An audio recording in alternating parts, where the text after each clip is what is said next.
Hello friends, welcome. Today we are going to discuss a very interesting topic on intelligence. What do you know about what intelligence is? Let's see the Webster's New Collegiate Dictionary, which defines intelligence is the capacity of an individual to deal with these situations. And intelligence quotient, in short we call it as IQ. It is the simple way to describe intelligence by assigning it a number that represents the ratio of mental to chronological age multiplied by 100. So average IQ is therefore 100 and is based on a comparison between an individual's performance comparable to the performance by others. Wagners and Sternberg, they have conducted a good work on intelligence, and they found that there are three different views of intelligence. The first view is psychometric view. Psychometrics, like it is the most common approach to understand intelligence, refers to the measurement of psychological functions.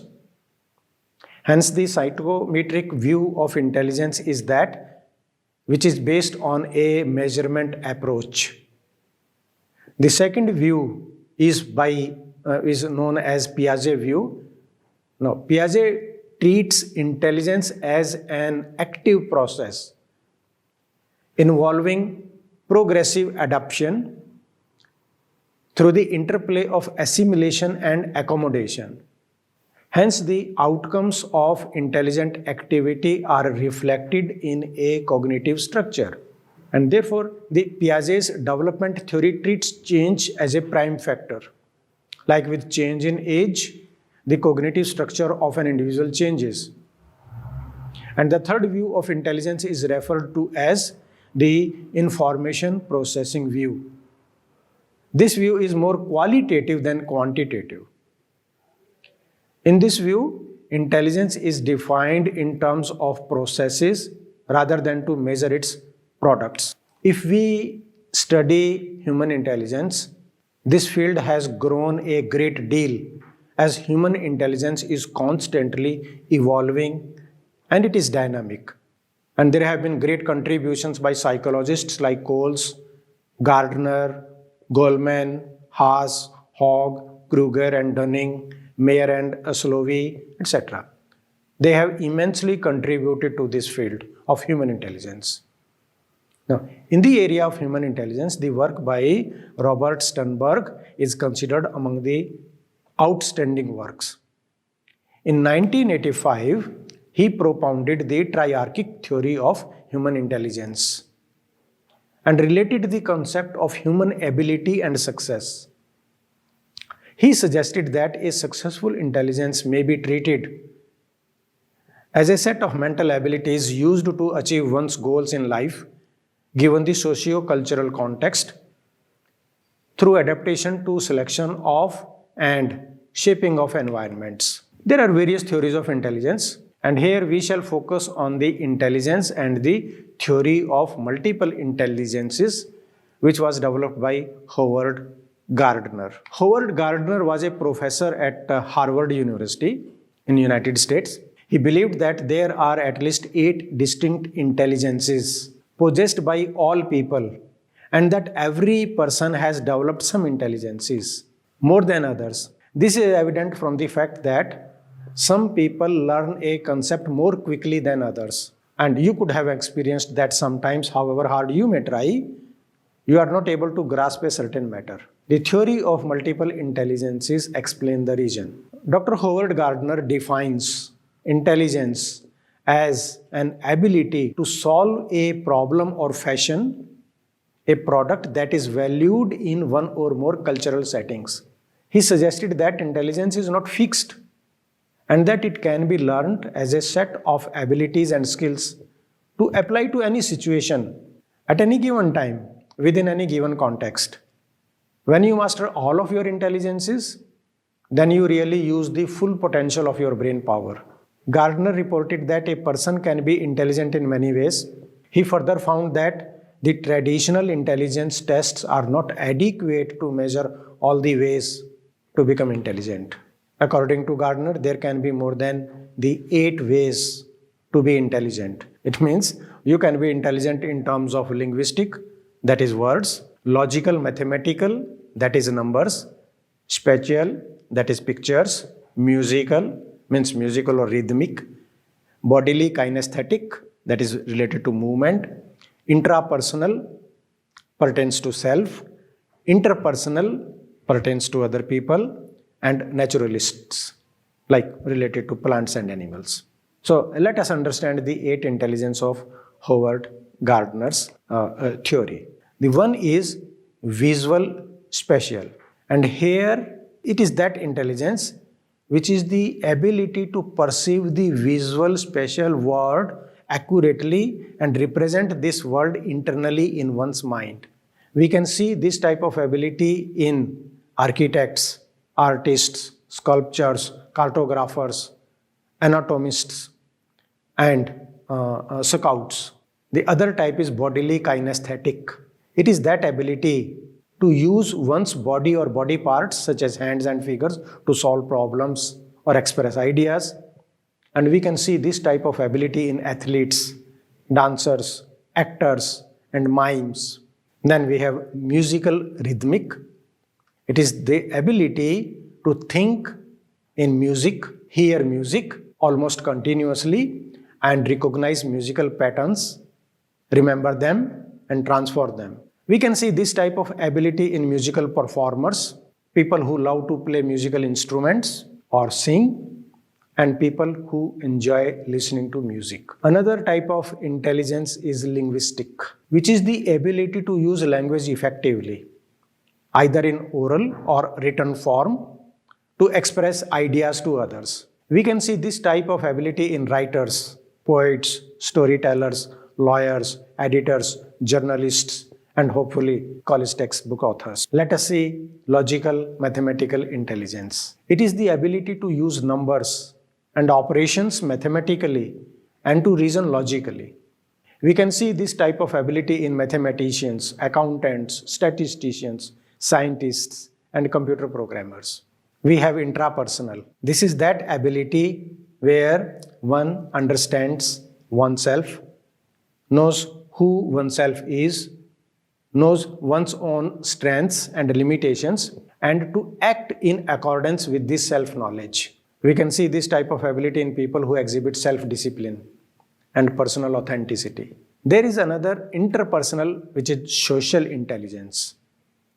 It is the ability to work effectively with others, noticing their moods, motivations, feelings, like social activity, cooperative learning, or in teamwork.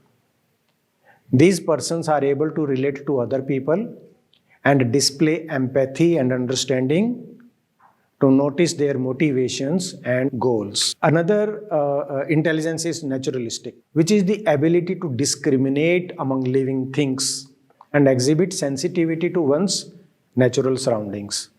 We can see this type of ability in like botanists, zoologists, ecologists, explorers, farmers, and hunters. According to Howard Gardner, all humans have all the 8 types of intelligences. However, the strength in each intelligence area varies from person to person.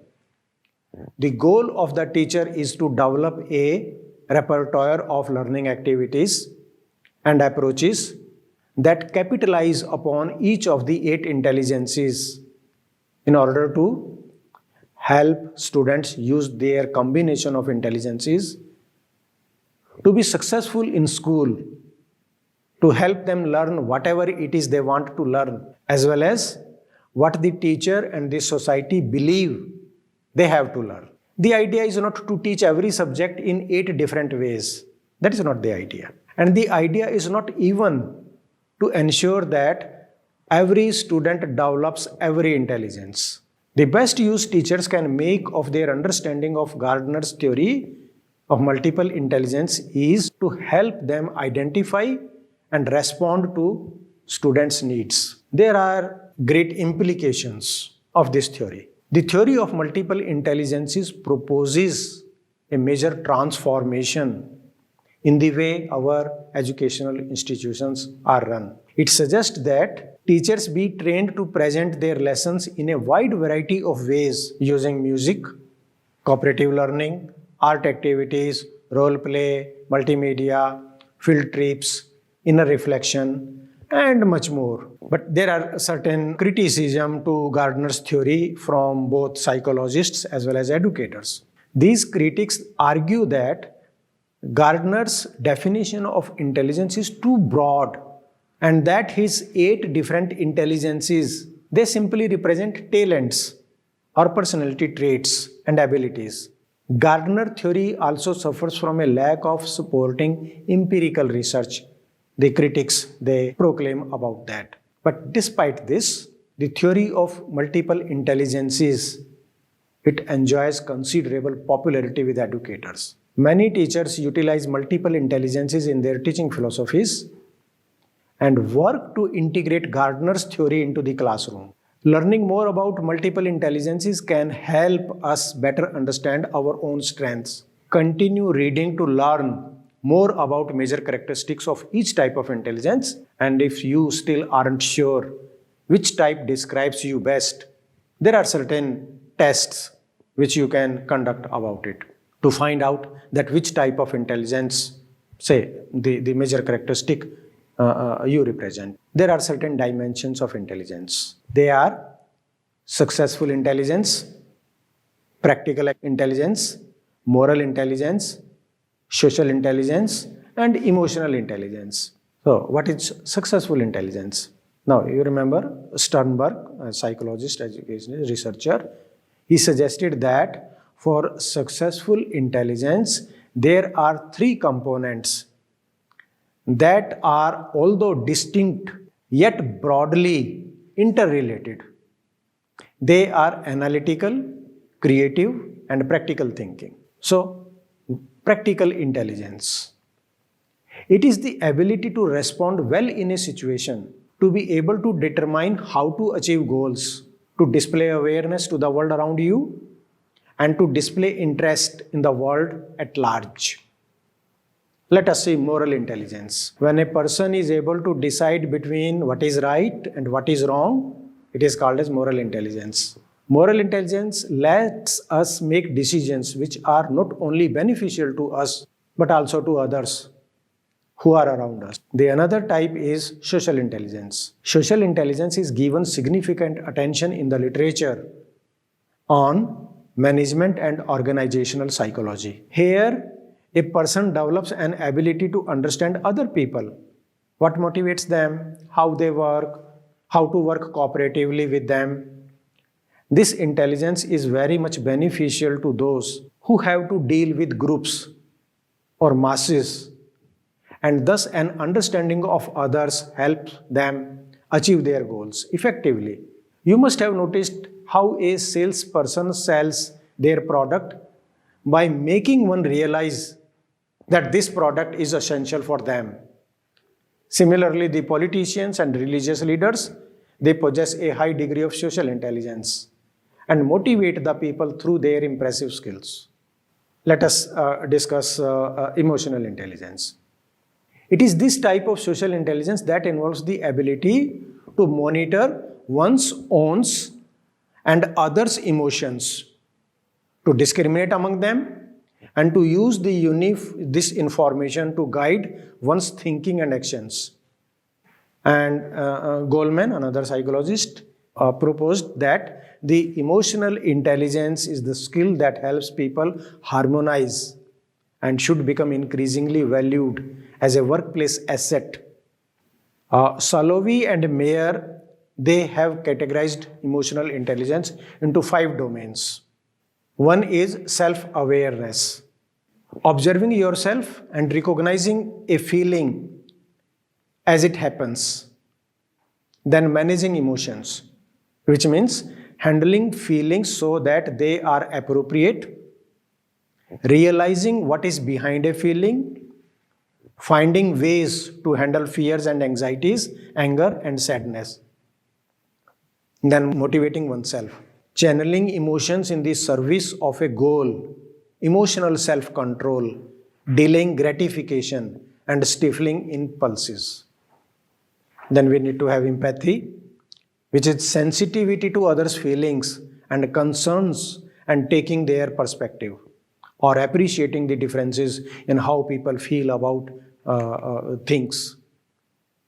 And the last thing is the handling relationships, which is managing emotions in others, social competence, and social skills. So friends, in this session, we discussed about the intelligence, how various psychologists, they have defined intelligence, and specific attention was paid to Howard Gardner's 8 intelligences. So hope you have enjoyed this session. Thank you very much.